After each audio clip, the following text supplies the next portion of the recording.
Welcome everyone. This is episode 3 in the North Lawndale College Prep Advisory Big Group series, right? Pandemic edition, yay! So I've been giving talks to you guys, letting you know who I am. And if you've missed those talks, I'm Dr. Thomas McDavid, CEO and President at North Lawndale College Prep, and also subbing for principal at our Christiana campus, I should say. So I am creating these big groups so that we have the opportunity to continue to push our mission while we are running a hybrid and virtual program. So I brought some guests with me here today, and we are going to put a different spin on the big group conversation. We call this On the Couch with Dr. TM. So it's Black History Month. Happy Black History Month, everybody. And want to bring us as NLCP folks to our purpose, right? We say we exist to create transformational leaders. And so I've taken care to have some transformational leaders on the couch today. People I know who have come through circumstances that require grit, perseverance, and all of the character traits we've talked about related to success in order to arrive where they are today. And you know these people well, and in a minute I'm going to have them introduce themselves by telling us who they with. You know what I'm saying? Who you with? Do y'all still say that? That's what we used to say when I was young. And so just to be sure we manage expectations here, this is an informal conversation. We are recording on a Saturday. That's how much we love you guys. We are here to make sure you enjoy your advisory experience. Hearts, everybody, hearts, right? We love you, so we're here. We want to take off the mask, right? We want to take off the armor. We want to take off the things that we sometimes bring to work with us when we do our jobs that make us unrelatable to you, that make you not understand how much we are just like you guys. So I'm going to kick it off over here to my left and ask you, young lady, who you with? So, thank you, Dr. TM. My name is Kiera Bradley, formerly Miss Bradley, but because it's informal, I'm Kiera. And I am from the north side of Chicago, grew up in Lincoln Park my entire something years of my life, because y'all been trying to guess for a very long time. Won't ever get it. Won't ever get it. And I grew up with parents, not a two-parent household. My mom was a single mom raising me, so very, very interesting time for me just growing up as a young woman with only one parent. In terms of what I do here, I happen to be the dean of students at Christiana, and I am all about bringing joy. I am all about student success, and I am all about ensuring that you guys get the best customer service, whether it's from the principal or whether it's from your teachers. And so I'm Kiera Bradley, and I look forward to introducing myself a little bit more. All right. And so, Ms. Bradley, one thing I wanted to have you all include in your introductions that I think the kids would find dope is, where'd you go to high school and where'd you go to college? Oh, okay. So high school, I am actually a West Sider. I went to Providence St. Mel High School, literally on Central Park, so maybe 5-10 minutes from here. True. College, college. I went to Howard University.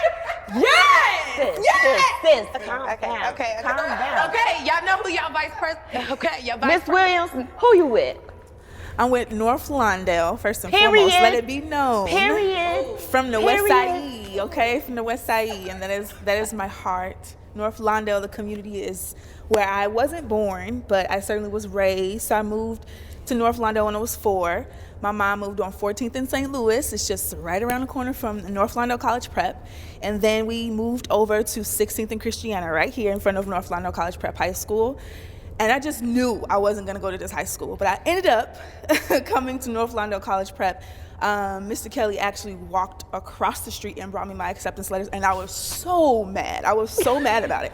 My mom was like, "You going to that school?" I was like, "No, I'm not. I'm not going there. I'm going to Whitney Young. I'm going to Von Steuben." I just was very buttoned up and thought I was going to get out of the community. But when I walked into NLCP, it changed my life. And so, yeah, I went to North Lawndale, obviously, and then I went to Lawrence University shortly after that and got my degree in English and theater. As many of you all know, I was an actress for about 9 years total. And then I went on to London, and I furthered my education at the FIE Institute of Studio Arts and Theater, and came back. And since I've been back, I've just been in North Lawndale all over again, serving, teaching. You all know I've been all over the place. I've worn every hat at North Lawndale. And currently I'm an instructional coach, a grade level lead, and a teacher back in the classroom, loving it, and really building transformational leaders, doing what I love. We are so happy to have you, ma'am. And Thank I think you. when I hear you speak, I'm reminded about all of the great programs at NLCP that you were a part of facilitating, founding, and creating as a student, and now have the opportunity to come full circle and be that transformational leader giving back. So Phoenix Pact, you went to Harvard while you studied at North Lawndale College Prep. Talk about that. My God, I honestly, you wouldn't have been able to tell me that. And so I remember sophomore year, Miss Kuhn, she was the Phoenix Pact coordinator, not the Phoenix Pact, the Phoenix Rising coordinator at the time. And she was so gung-ho about making sure that students, if your GPA matched a certain school, right, you were able to just go at wherever you wanted. Mm-hmm. The more prestigious, the higher GPA. So I worked really hard, and I was like, I want to go somewhere where I know I may or may not be able to experience. And I ended up getting into the Harvard program, and I just remember walking on campus and feeling like, okay, this was really blown out of proportion. But the second thing was I actually got a chance to take graduate courses and undergraduate courses for the entire summer with some really bright, amazing high school students, college students, adults. There were 40-year-old people in my classroom that I got to, engage in dialogue with, and I was there the entire summer living my best life at 16. And it really changed my perception of what college should be or is, because I had an opportunity to be on a campus and really absorb and understand what it's like to be a young adult and navigate that world amongst some people who are the best and the brightest, and they were just normal like everyone else. And it was just beautiful to break that barrier and learn, like, I am capable, I can be here, and I'm going to do this. This is not hard. Yes. I got A's in all my classes. She's about to take over the whole show. Y'all know Miss Williams. But Dr. Williams, let me just say, I do appreciate that plug for the Phoenix Rising program, though. You are going to hear more from Dr. Williams. She is amazing. She is the bomb.com, period, all that, giving. But I'm going to transition to the next lady on the couch and ask, who you with, sis? Who I'm with? Who you with? Who you with? What? North Lawndale break College it down. Campus. Ow. Okay, seriously. Okay. Hey everybody, my name is Ashley Terrell, or Miss Terrell, or Miss T, Mama T. To those of you that are at the Collins campus, and I'm excited to be on this couch right here. I am the only Southsider on this couch. Uh-oh. I think so. Watch your back. Watch your back, sis. Watch your back. I'm from the South Side, you all. I grew up in Inglewood stand up. It's similar to North Lawndale in the sense of some of the violence and some of the things that the people go through in that neighborhood. I went to Limberlow Math and Science Academy, and I have to shout out my principal, Mr. Alan Mather. He's the reason why I'm in this seat today. Alan Mather provided a robust high school experience. I learned Chinese while I was with Alan Mather. I was on a robotics team, etc. Just so many experiences that I don't believe that I would have had access to if my mother didn't say, like, you have to go to this selective enrollment school, right? And so with that being said, I always questioned, why do kids have to leave their own neighborhoods to go get a quality education? Wow. That didn't make sense to me. And so when I went to college, I actually obtained my degree to open up a chain of daycares. I always wanted to work with children because I realized that they needed the nurture in order to be successful adults, right? It starts with their children. At every level.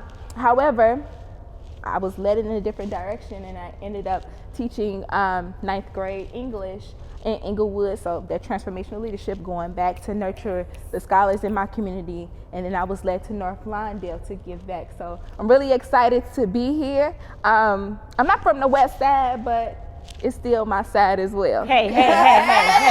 You know, West Side is the best side. The best side. You know? I'll give it to Uncle and Remus. it's not where you from. It's not where you from though, sis. It's not. It's where you, y'all. It's where you at, right?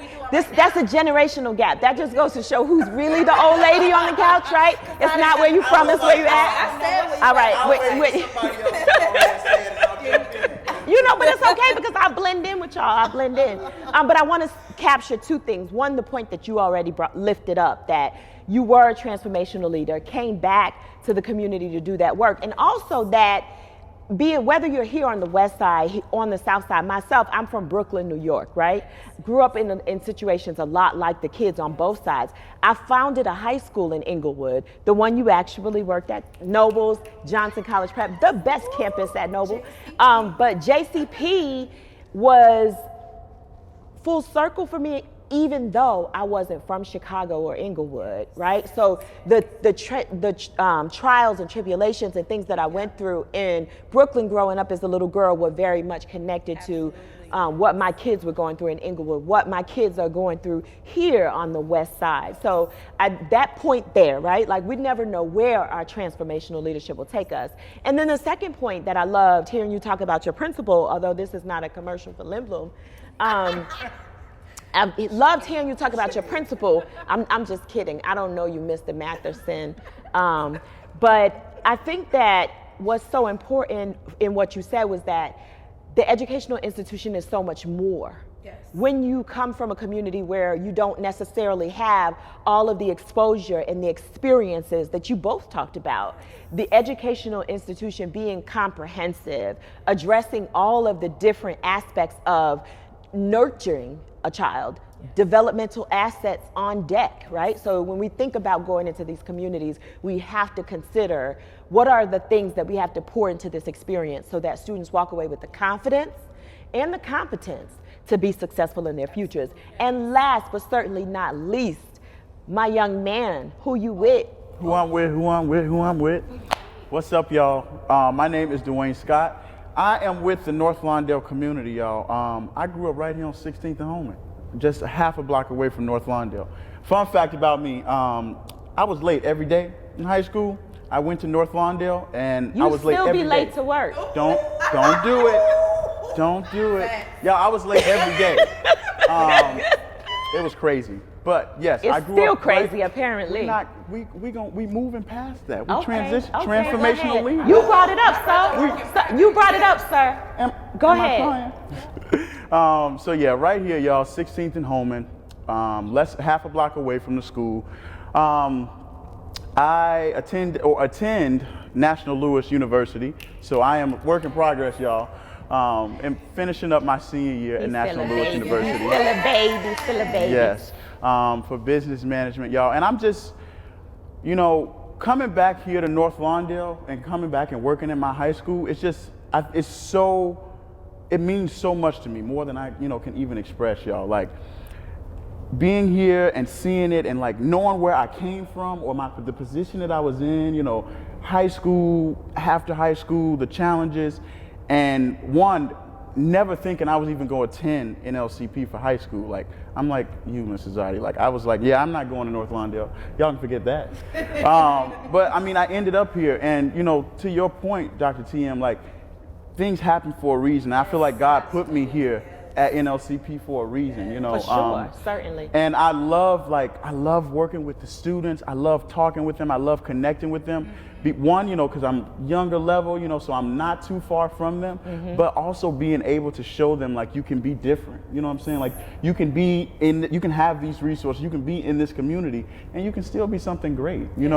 So I love working here. I love coming back to give back. And seeing the kids, and then just watching the examples of all the other alums who have come back, who have, went to North Lawndale, overcame those challenges far worse or heavier than mine, and still was able to come back and be great, Yeah. So it's a blessing. I look at it as a blessing to be here at North Lawndale, and I am just honored to be sitting on this couch here with y'all. Well, I'm in a chair, y'all on the couch.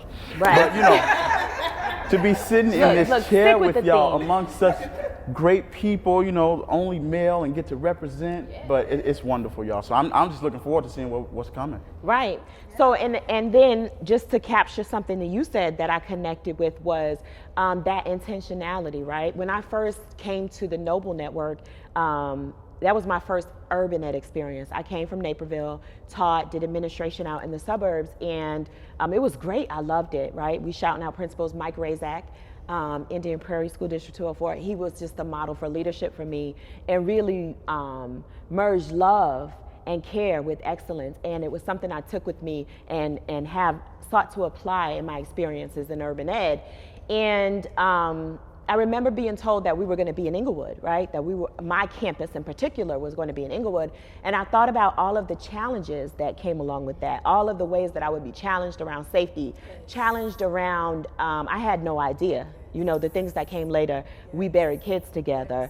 There were just things that I knew would be inherent in the process that I felt, this is so unfair. Why do I have to go back and have my school there, whereas other people get to have their school in neighborhoods that are safer, nicer, more attractive, student recruitment will be easy for them.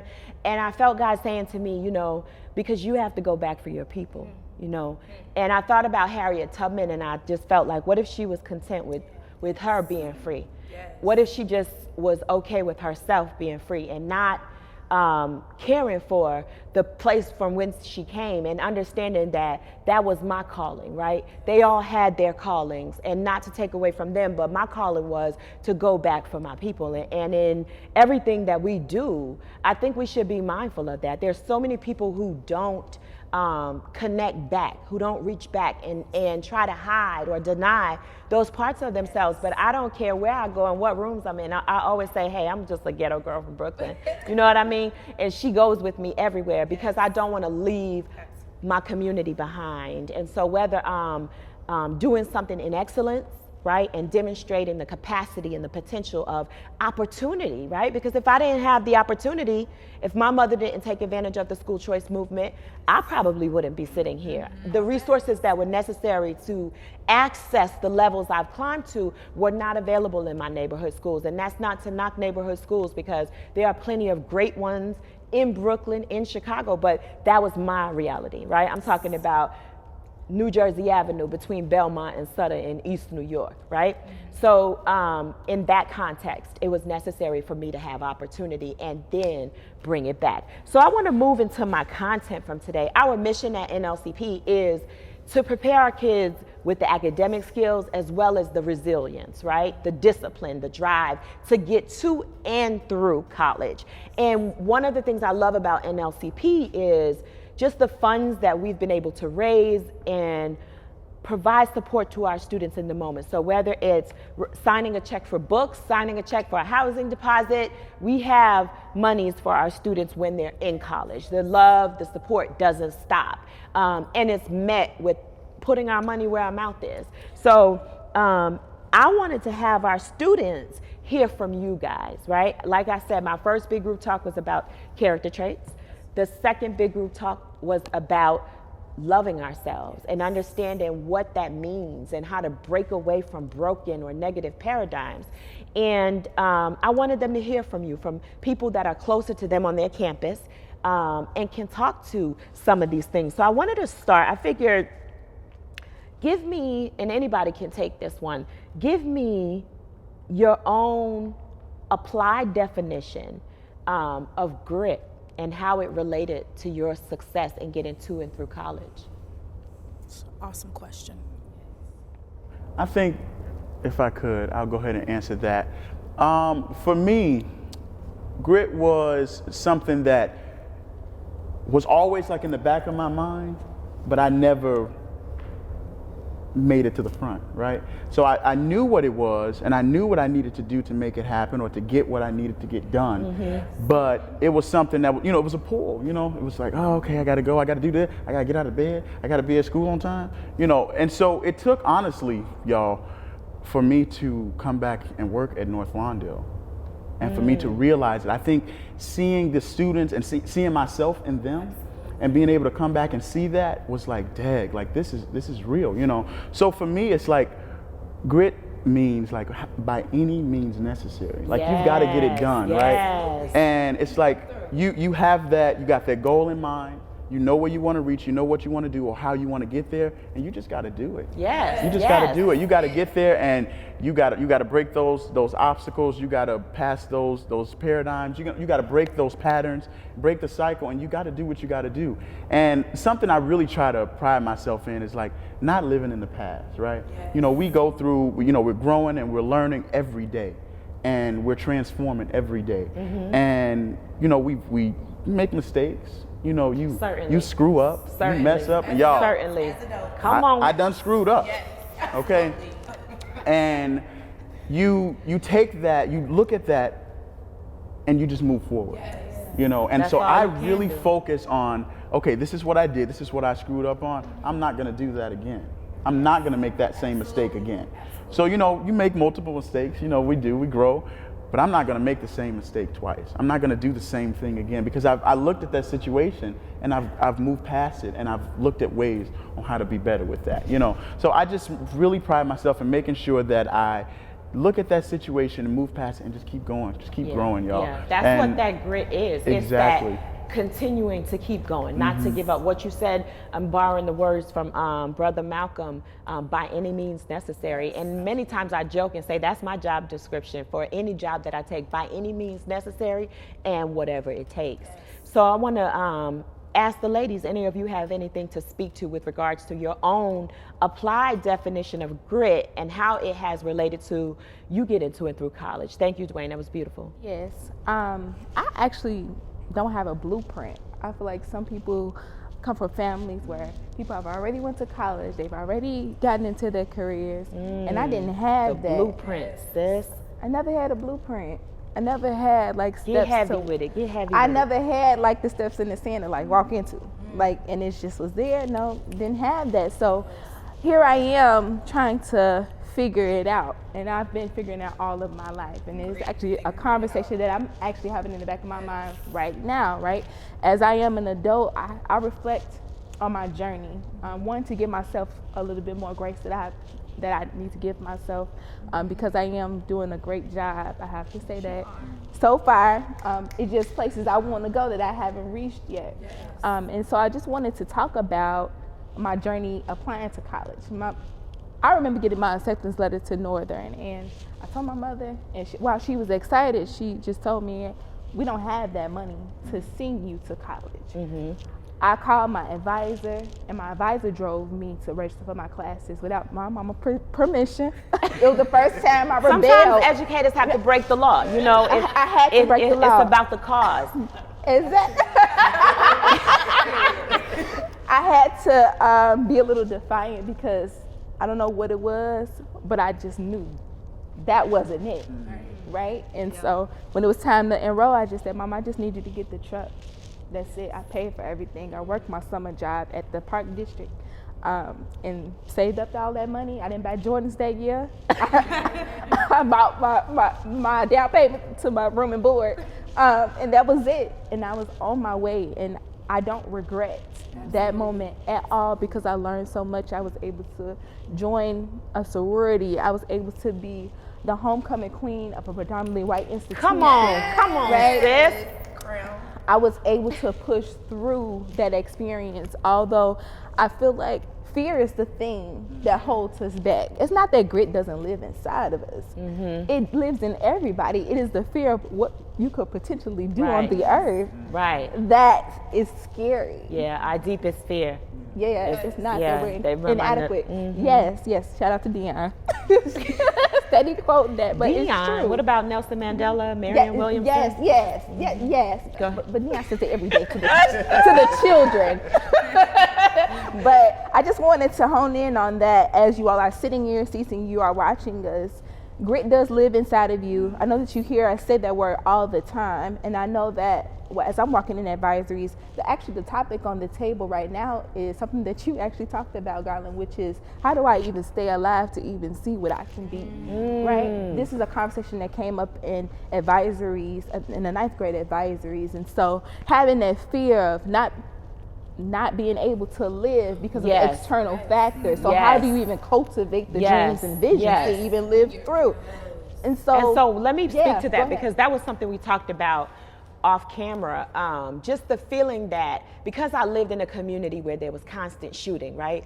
I kid you not, I would go to bed at night and my room was toward the back of my house. And so the backyard was like the perfect position to hear everything that was happening. Like there was a drug spot across the street from my house. There was a drug spot around the corner from my house, which my bedroom sort of butted up against in the way that backyards are made.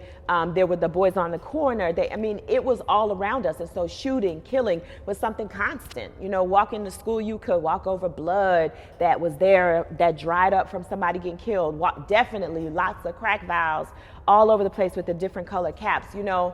So I always thought, I'm gonna die at any moment, like that's gonna happen. And it wasn't until I had that spiritual growth in my own life, that marking point in my life, where I began to understand that I didn't have to believe that narrative, that I would live and not die. And that I didn't need to concentrate on at any moment something's gonna come and take my life away from me. And I know that a lot of our students are living in that place. Especially now with all of the challenges, especially with the pandemic and all of the different challenges that are there. But what I always say is, as long as there's breath in my body, as long as I got strength, I'm gonna get up and I'm gonna put one foot in front of the other. And in the spirit of Black History Month, just understanding the people that we come from. It was John H. Johnson who said, survival is in my nerves and muscles, right? For we come from a people who were so great that nothing can stop them. And many times we get lost in talking about like what Black people are not doing right. We see so many of those images and those messages coming at us constantly, negating the fact that we come from kings and queens, negating the fact that despite the hate, despite every attempt to destroy us, we are still among the most beautiful people on this earth. It's undeniable. There is no realm in which we choose to indulge. Music, writing, poetry, speaking, leading, you name it, where we aren't contributing in an excellent way, many times raising the bar or redefining what people thought was possible, right? Sports, right? So I'm gonna flip, right, to talk about the things inside of us. That was the second big group. I feel like I really went there and opening up with hopes of reaching our kids around understanding, like, just because something is ingrained within you doesn't mean you have to believe it. And sometimes we have to like do a little bit of reversing and unpacking and say, why do I think that? Where did that come from? And then replace it with the right message. What do you want to happen, right? Don't think about what you don't want. Think about what you want to happen. And think about having that drive that Ashley talked about, right? She could have said, my mother said no. She could have said, we don't have the money. But instead, you said, I'm gonna work, I'm gonna make it happen. All I need is the truck. Yes. You know what I'm saying? Yes. That's not knowing what's gonna happen, but being willing to try is all you really need. But Ms. Bradley, what challenges did you experience internally? Oh, Dr. T, that's a great question. And you guys know that I'm a filler, so I'm gonna go there. I'm gonna start with I'm gonna start as an adolescent. I shared early on that my mom was a single mother, and that was a very rough experience for me. My dad. Why so? Because there's another part I don't hear you mentioning about your mom. Yes, I'm about to tell. How old was your mom? My mom was 19 when she had me. My dad was 19 when she had me, and they were very young. And I always asked them, like, why did you have me so young? And they told me it was on purpose. But one of the things that was really, really rough, like just growing up, was that my dad was booked for attempted murder at the age of 2 years old. And so I didn't have a father in my household from 2 to 14. And it was a crazy thing. It was all over the news. They bust down my grandmother's front door west side. She's literally on Division and Ridgeway. So like when I'm talking about the hood, like I am a product of it, and just knowing all of that and then just seeing all of the things that came along with that. So it was very, very rough for me as a young girl trying to really understand like who I was. I had a mother, didn't have a father, and it led to a lot of daddy issues, and it manifested in high school. I had a lot of things going on, but one of the things that I really struggled with in high school was acne. And it was something that was so bad, and it was terrible to the point where I had boys like whispering in the classrooms, and they would say like she'd be bad if she ain't had all those pimples on her face. And so it was a lot of things that like in my high school career that I was like, oh my God, like I told my advisory girls, like there were times where my mom would come past the door and she would say like, Kiera, like why is the light off? And I would literally say like, I hate looking at myself. And my mom would say like, wow, like you're beautiful. And I was like, well, that's not what they say at St. Mel. Like that's not what the boys say at Garfield Park. Like everybody felt like, and I never felt that. I never had my dad to really empower me to say like, you're beautiful, you're this, you're that. And it's manifested. And so I'll go into my adulthood and like people that know me and they know me well, they know that that's a place that I struggle with every single day, just really trying to find out who Kiera is. And a lot of the young ladies are always like, you're so pretty. And I'm like, even to myself, like I'm like, yeah, I'm all right. Like, you know, like I still tell myself these stories internally, and I just like always have to find like within myself. And one of the things that I talked to Ms. Brown about yesterday, she's a 10th grade counselor, like I found myself like ministering to her, but I was really ministering to myself. So I was like beginning to tell her like, you know, Kelly, you have to be able to know who Kelly was. But while I was saying that, I was really saying, Kiera, you really need to know who you are, and that you're beautiful in God's sight, and that you're beautiful. And so when I go into these big groups and when I'm overly emotional and when I'm sharing all of these things, a lot of it is because my 2-year-old, 11-year-old self has not been freed of it. So like this work for me is so great because I'm finding that like every time I'm talking to a girl, whenever we're having conversations, this Zadie always laughs like, you always crying. And I'm like, I know. But anytime that I'm ever having those moments, God is freeing me as an adult woman. And so like when young ladies are coming to my space and just sharing all the things that I want you guys to know that you're not alone. Like even in this moment, there are times when I struggle to see myself, and I talked to Dr. Tim, and I promise this is gonna be my last piece. She asked me like, what did you do for your birthday? And I was like, I took it off. And that was the first thing.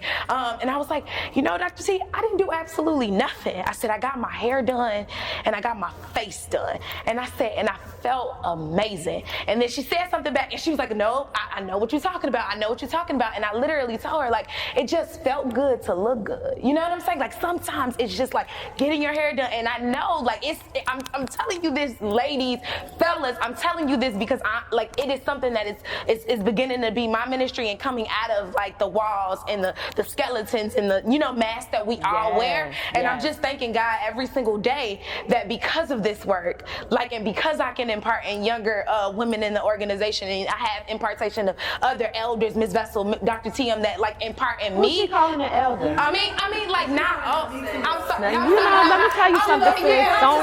Don't have me have Alex turn the camera off while we get live. All right, I'm done. Cause like, Zadie, what's going on? Like, what's going on? No, wait a second. Okay. Hold up, because I wanna lift up that stuff, right? There's a lot of heavy things that you're talking about, sis, on the real. Like the part about the mask, because makeup is not a mask. Weave is not a mask. Like you hear people like focus on those superficial existential things, but it's not that. Exactly. The mask is you not loving yourself but pretending like you do. Yes. The mask is you not pouring into yourself even though you say you know you're worthy of self-care. Yes. The mask is you not going after what you really want in your heart.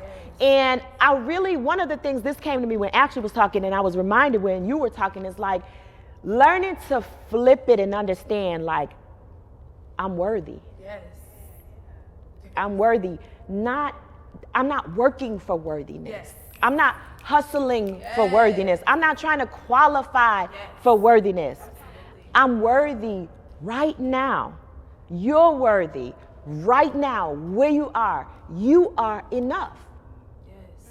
I wake up to that. My mother gave me a sign that's right beside my bed. You are enough right now, today, where you are. And my journey, my story does not have to look like anybody else's.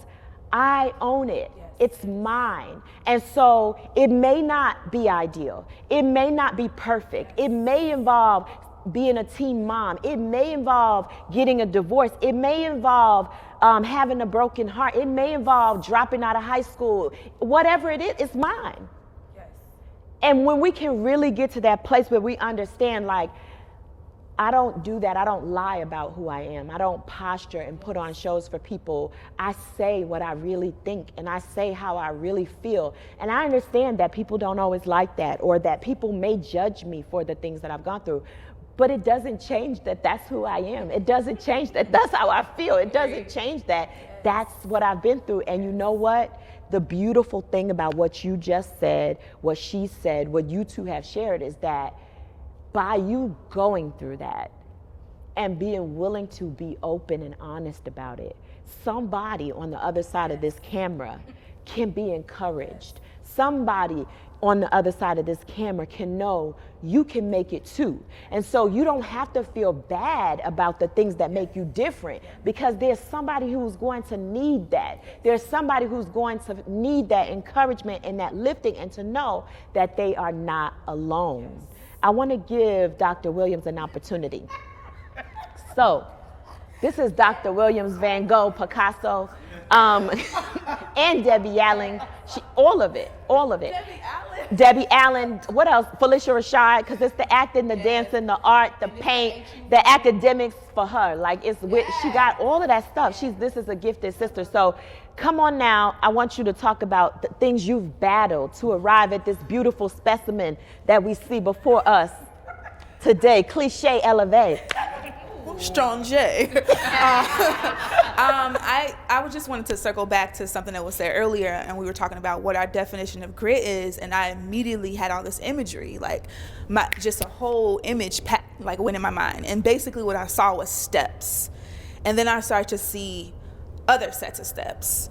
Then I saw a roundabout, kind of like a train track, the tracks that you see on the toy cars that go on the train, and it was just all these different tracks, and like, okay, my goal is right there though, right? And so when I think about my trajectory as a young woman, I really was afraid that all of the things that I was learning and doing and trying to be was gonna get ripped or taken away from me for some reason. And when I would look around me in North Lawndale, I realized as an adult, I may have felt that way, and I figured this out in therapy, because I was seeing so much around me that wasn't an example of what I really truly wanted for myself. And I was like, that's gonna get on me. Like, I'm not gonna be successful. I don't know if I can thrive in this environment.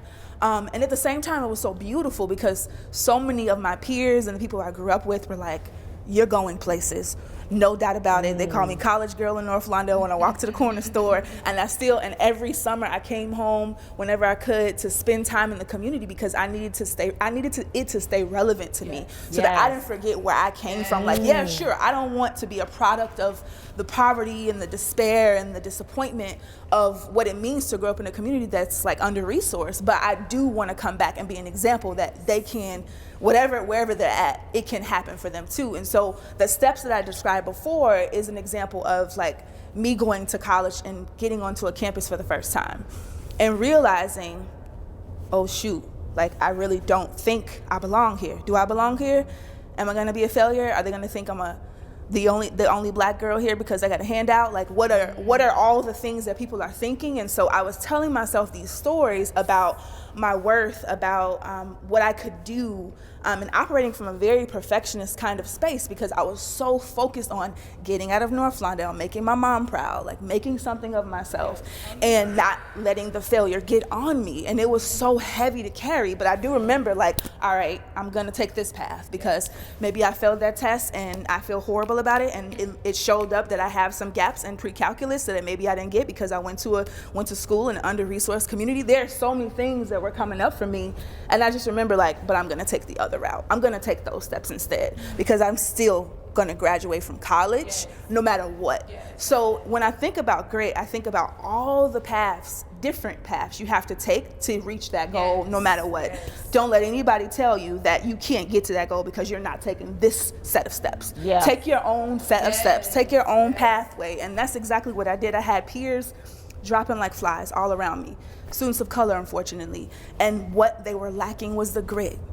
They were lacking the grit, the discipline, y'all. You said it earlier. You said that college is about persistence. Yes. Yep. And I realized that the other day, like, she is so right. Yeah. Like, if I didn't persevere, I probably would have dropped out and said, you know, I'm not worthy, I'm not good enough, and I'm a failure. And prove the stereotype. So I think the biggest thing that I want to leave with you all is just, you have to find what we talked about in class, right? That intrinsic motivation, which means what's inside of you that's going to fuel you, whether it's your grandmother, it's your little niece, it's your cousin, it's the fact that you want to be a hairdresser and own your salon. That is what's at the top of that steps, right? Or behind that door. You have to know that the only way you're going to get there is if you build your own path. You're not trying to walk in anyone else's shoes but your own, and that's what builds grit. I think that we just need to, as a people right now, really lean into that grit. Yes. We're in a pandemic, y'all. Yes. And everybody thinks everybody's gonna fail. Right. Businesses are closing, schools are closing. There are so many failures happening around us, and it's easy to think, I'm not gonna make it. Yeah. Right? So just The devil continue. is a liar. Devil is a liar, right? I think we just have to know that on the other side of that door, at the top of those steps, is something that you can attain, that you can accomplish. For sure. For sure. Period. Right, she's trying to take my show. This is on the couch. This is on the couch with Dr. TM, not Dr. Williams, right? You gonna sit there, little girl. Wait for me to retire. You wait for me to retire, okay? You pulled on my heartstrings, you know? You pulled on the heartstrings. Yes, that's love. That's the beauty of synergy. That's the beauty of us coming together and sharing this way. Wow, just so much richness in that. And I hope that if you're not a student at North Lawndale right now and you're in college, these ladies are dropping wisdom. They're dropping pearls that I want you to be picking up and holding tight to, because the actual proves the possible, right? So if she could do it, if she could do it, if he could do it, if I could do it, you can do it. If it's been done, it can be done again. And I wanted to go back to that perfectionism piece, because I see that plaguing us, especially those of us growing up in trauma. Or with high levels of exposure to trauma, we develop this sense of, I have to be perfect. And we have carried it into the professional space. Black women killing themselves, trying to be everything for everybody, and almost like accepting this narrative that we're not human, that we don't deserve tenderness, that we don't deserve love, affirmation, affection, protection, right? Protection, right? We know things that have happened. And it's not that we aren't great. It's not that we aren't strong. I'm strong, and I lean into my strength. I had to say that. It was in this job one year, I said, you know, I have to stand in my truth, and my truth is, I am a strong Black woman. I am. And I'm no longer going to apologize for that. Because it makes other people uncomfortable. I'm no longer going to downgrade or dumb it down. I'm a force to be reckoned with, make no mistake about it. But at the same time, I'm still a woman. I'm still a woman, worthy of love, care, covering, all of that. And I don't have to be perfect, right? That's not real. Perfectionism is not real. It's something we develop because we don't have control. And we try to become controlling of every element. And we try to make ourselves perfect. And the slightest fall from perfection, and it breaks us down because we haven't allowed ourselves to be human. We haven't given ourselves access to the grace and humanity and the love and the care that we so easily give to other people. So I love that you brought that up, that you mentioned it, because I wanted to highlight that. So the next thing I want to go to, and then we'll close out after this, and you all will have the opportunity to have discussions with friends, with family, with your advisors, about the most unique challenge or circumstance. Think about that. What is the single most important unique challenge from your life, from your childhood, from your story that you've had to overcome? Because we're all unique. Right? What's that thing for you? I want the kids to hear about it in the most succinct way possible, Dr. King. Okay, don't get carried away. In the most succinct way possible. Whoever wants to go first. I guess I'll go ahead and take it, Go y'all. ahead. He has a dream. You know, wait. You know, for me, and you know, I can't be the first one up here to cry or shed a tear, but You can. But you know actually, what? Black man. I It's must- okay. That's a whole nother segment. No. Wait, that's the next show. Next show. you know, I must say, for 22, you all. So again, not far from you all's age group. So I feel like I have that special connect, can relate to you all just a little bit differently. But the challenge, and that even now that I'm still dealing with, y'all, is living for Dwayne, right? You know what I'm saying? Like living for yourself, or Come on. doing something Come on. for you. And I feel like growing up, you know, I was only male in my household, of 4 women. My mother, 3 women, I'm sorry. My mother and my grandmother was sick. My mother's been sick all my life, you know, with her ailment and everything. And then my grandmother fell sick, and then my grandmother passed in 2019. And I just felt, for years, I felt like, you know, okay, I got to do this because I got to make my mom happy. I got to do this because grandma want me to do this. I got to do this because my sister needs her big brother, you know. And it was like, I've within myself, like I always felt like, you know, what I want to do or I want to be, you know. I grew up, we were devout Jehovah's Witnesses. I grew up Jehovah's Witness, you know. So it was like anything outside of that was like wrong, you know. They gonna get me, y'all. But so everything that I did was for somebody else. Yeah. You know what I'm saying? I couldn't be Dwayne because I had to be the Jehovah's Witness. You know what I'm saying? I had to represent, you know. And honestly, y'all, it wasn't until my grandmother passed 2019 where it was just a part of me, one that kind of left, you know, because my grandmother was my dog, you know. And she passed very, very unexpectedly. And I remember sitting back and thinking to myself, like, even in that, like, I still had to be somebody, you know. I had to be strong for my mother and for my sister, you know, so I couldn't shed my tears with them. I couldn't sit, you know. And so when my grandmother passed, I sat and I said, well, you know what was I doing that was not for me, that I was doing for my grandmother? You know, whether that was good, whether that was bad, you know. And there was something, and I won't necessarily share what the particular thing was, but it was something that I was just, and I'm like, you know, why? And unfortunately, it took for her to pass for me to realize, like, I ain't gotta live that no more. I don't have to be that, or I don't have to do that anymore. But when I did that, y'all, when you talk about freeness or getting free, to your point, Kiera, like, that was one segment of my life where I was just like I literally could just breathe, you know. Yeah. And when that happened, and unfortunately it was at the expense of her death, but when that happened, it kind of opened the door for me, you know, opened my mind, opened my sight. And I started looking at things real different, like, you know, what can I do that's for Dwayne? Yes. And so when I was recently given a new position at North Lawndale, External Affairs Coordinator, y'all. Now that sounds real good, don't it? You know. But when I was given Because that you have a position, gift. you know, and Receive and that. I had to Receive accept that. I had to Yes. accept that. You Yes. know, I there were always people like telling me like, oh, like your point is like, yo, you're gonna be great or you're gonna do big things. But I didn't feel that. Like, you know what I'm saying? Like, I seen what was at the forefront, you know, but I didn't feel it. Yes. And so with this new position, things started to unravel. I started to feel differently. I started to go home and be like, well, I did that today. You know, I made that happen, you know.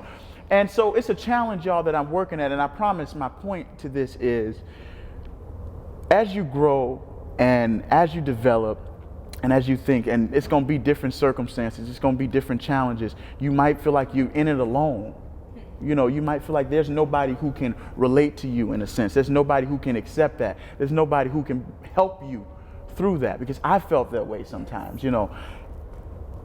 You've got to realize that at the end of the day, there's nobody else. There's no one else. You know what I'm saying? Like, if I lose this job today, if something happens to my family today, like, that's done. That's over with, you know? And you got to realize you got to live for yourself. And however that is, You know, whether college is the way or whether you've taken a trade or whatever that situation is, whatever your way that you want to live for yourself, you got to live for yourself. You got to do things for you, you know. And whereas it took a lot for me to get to that point,